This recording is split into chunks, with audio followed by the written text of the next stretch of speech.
Episode 19 की शुरुआत में हम देखते हैं कि करंट वाले तेग का इंटरव्यू चल रहा है। उसकी और दोगसोन के साथ फर्स्ट किस कब हुई थी? इस क्वेश्चन का आंसर दोगसोन 1990 देती है, जबकि तेग 1994 देता है। इसका मतलब जो तेग ने दोगसोन को सपने में किस किया था, वो सपने में नहीं था बल्कि हकीकत में था। अब 1994 का टाइम दिखाते हैं। दोरोंग की मॉम रिटायर हो चुकी है और अब वो भी लेडीज़ के साथ में बैठकर अपना टाइम स्पेंड करती है। तेग का कल जापान में मैच है और उसके बाद वो चाइना जाने वाला है। उसी सेम टाइम के लिए दोगसोन भी चाइना में रहने वाली है अपनी फ्लाइट्स की वजह से। इधर तेग जाने से पहले किम जोंग को उसके बेस पर मिलने जाता है। उधर बोरा सोनू से मिलने के लिए उसके हॉस्पिटल जाती है। तब सोनू बोरा को 3 शर्तें बताता है फिर से पैचअप करने के लिए। अगर बोरा वो तीनों शर्तें मानती है तभी उनका पैचअप होगा, क्योंकि बोरा ने पिछली बार भी ऐसे ही ब्रेकअप कर लिया था। तब बोरा सोचने के लिए थोड़ा टाइम मांगती है। उधर तेक और किम जोंग बातें करते हैं। तेक किम जोंग को बताता है कि उसने किम जोंग का वॉलेट खोला था। तब किम जोंग कहता है कि पुरानी बातें छोड़कर वो जल्दी से दोगसोन को प्रपोज कर दे। इधर घर पर मीरान कहती है कि उसका मेनोपॉज फेज स्टार्ट हो गया है, तो सब लोग बहुत ध्यान रखें, क्योंकि उसके मूड कभी भी स्विंग हो सकते हैं, कभी भी उसकी तबीयत खराब हो सकती है और वो कभी भी डिप्रेशन में जा सकती है। तो प्रेसिडेंट किम कहते हैं कि वो सब ध्यान रखेंगे। बाद में बोंग को मानोरा का कॉल आता है और वो लोग मिलने का प्लान बनाते हैं। मानोरा अपने फ्रेंड से भी मिलती है अपनी यूजुअल हैंगआउट स्पॉट पर और वो लोग साथ में अच्छा टाइम स्पेंड करते हैं। उधर दोरोंग ने अपना एक रेस्टोरेंट और वेडिंग हॉल खोला है जो काफ़ी अच्छा बिजनेस कर रहा था और इसलिए सब लोग मोहल्ले में बहुत खुश थे।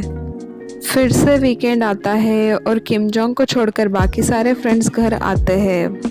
बोरा सोनू को मिलने के लिए बुलाती है। इधर नोल अपनी मॉम से कहता है कि उसे शक है कि बोरा का कोई बॉयफ्रेंड है और वो शायद इसी मोहल्ले से है, और वो सोनू का नाम लेता है। तब उसकी मॉम कहती है कि कोई और चल जाएगा मगर सोनू नहीं चलेगा और इसकी वजह हमें नहीं बताते।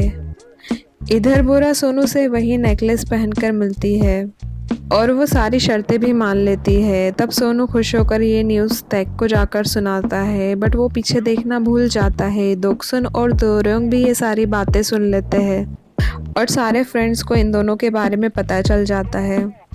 दोगसुन सोनू को कन्फ्रंट करती है और दोरोंग उनसे इसलिए गुस्सा है क्योंकि उसे इन सब चीज़ों के बारे में तो बिल्कुल भी पता नहीं था।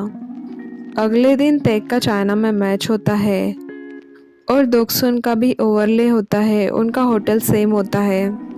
दोगसुन ये चीज़ जानती थी कि तेक मैचेस के स्ट्रेस की वजह से कुछ नहीं खाता था, बट इस बार वो उसके लिए घर से पॉरिज बनाकर लाई थी। वो तेक के लिए भिजवाती है।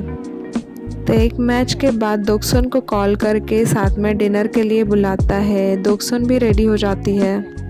जब वो लोग बाहर जाते हैं तब उनकी टीम उन्हें मिल जाती है और वो लोग सब साथ में डिनर करते हैं। रात को जब दोगसुन रूम में जाती है तब उसकी रूममेट दरवाज़ा नहीं खोलती और ना ही रिसेप्शन पे कोई होता है जो दोगसुन को दूसरी की दे दे। तब वो लॉबी में ही बैठकर इंतज़ार करने का सोचती है, तभी वहाँ तेक आ जाता है। वो दोगसुन से कहता है कि वो उसके रूम में सो सकती है। दोगसुन बातों ही बातों में उस दिन के किस की बात बता देती है और तब तेक को पता चलता है कि उसने ड्रीम में किस नहीं किया था बल्कि वो हकीकत थी। वो दोगसुन से उसके झूठ बोलने की वजह पूछता है। तब दोगसुन कहती है कि वो लोग फ्रेंड्स थे और उस किस की वजह से वो सब कुछ ऑकवर्ड हो जाता। तब तेक उससे पूछता है कि अभी वो कैसा फील करती है तेक के बारे में। तब दोगसुन भी कहती है कि हाँ, वो अब तेक को लाइक करती है और उसके बाद वो दोनों किस करते हैं। बाद में दोगसुन अपने रूम में आ जाती है और वो बहुत खुश नज़र आ रही होती है। उधर मानोरा और बोंग डेट पर जाते हैं। फूड में बोंग का इंटरेस्ट देखकर मानोरा उसे कहती है कि उसे फूड से रिलेटेड कोई करियर चूज़ करना चाहिए, क्योंकि वो उस काम को दिल से करता है। बाद में हमें मानोरा के डैड दिखाए जाते हैं जिनकी फैब्रिक की शॉप है और वो उतने डेंजरस नहीं है जितना दोगसुन ने उनके बारे में बताया था। इधर दोगसुन के पापा उसकी मॉम को बताते हैं कि उनको फोर्स्ड वॉलंटरी रिटायरमेंट लेना पड़ रहा है। वो इस बात से काफ़ी दुखी थे। तब दोगसुन की मॉम उनको समझाती है कि अब उन्हें भी लाइफ में थोड़ा रेस्ट कर लेना चाहिए। उधर तेक मैचेस जीत जाता है और वो घर आते ही दोगसुन को कॉल करता है। वो उसका वेट करता है घर के बाहर। अब वो लोग भी मोहल्ले की गलियों में चुपके चुपके मिलते हैं। अगले दिन दोगसुन के पापा का रिटायरमेंट है, बट कोई भी दिल से खुश नहीं है। इधर मीरान मेनोपॉज की वजह से डिप्रेशन में है और आज उसका बर्थडे भी है, इसलिए किम जोंग घर आता है अपनी मॉम से मिलने के लिए। बट मीरान किम जोंग को देखकर भी खुश नहीं होती है। अगले दिन किम जोंग और बोंग अपनी मॉम के बर्थडे सेलिब्रेशन के लिए एक अच्छी सी जगह ढूंढ रहे होते हैं। तभी दोरोंग का कॉल आता है। उसके वेडिंग हॉल में रिसेप्शन था और खाने की सारी तैयारियां भी हो चुकी थी, बट उसके बाद दुल्हन भाग गई थी तो सब कुछ कैंसिल हो गया था। इसलिए वो चाहता है कि किम जोंग अपनी पूरी फैमिली और पूरे मोहल्ले वालों को लेकर उसके रेस्टोरेंट में आए ताकि वो लोग वहाँ उसकी मॉम का बर्थडे मना सके। सब खाना खाने के लिए रेस्टोरेंट पहुँचते हैं, बट किम जोंग का प्लान कुछ और ही होता है। उसका प्लान होता है कि उसके मॉम डैड न्यूलीवेड्स के जैसे रेडी होकर पुरानी यादें ताज़ा करे, जिससे मीरान का बर्थडे तो सेलिब्रेट होगा ही, बट उसका मूड भी लिफ्ट हो जाएगा। वो अपने डैड को प्लान बता देता है। सब प्लान के अकॉर्डिंग एक करके मीरा को ब्राइड के जैसे रेडी कर देते हैं। प्रेसिडेंट किम भी दूल्हे के जैसे रेडी होकर आते हैं। मीरान तो ये सब देखकर इमोशनल ही हो जाती है। इस मोमेंट को सब लोग बहुत इंजॉय करते हैं। दोगसुन और बोरा भी अपने पापा को रिटायरमेंट का प्लाक देती है और उस पर एक बहुत ही इमोशनल नोट लिखा रहता है, जिसे सुनकर सभी लोग इमोशनल हो जाते हैं।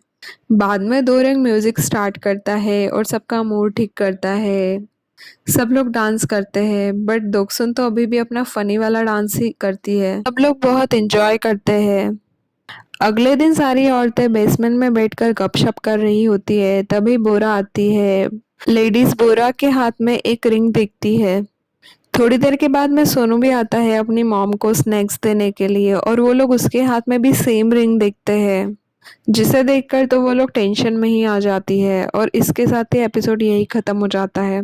Thank you for watching. If you liked what you saw, make sure to subscribe for more content.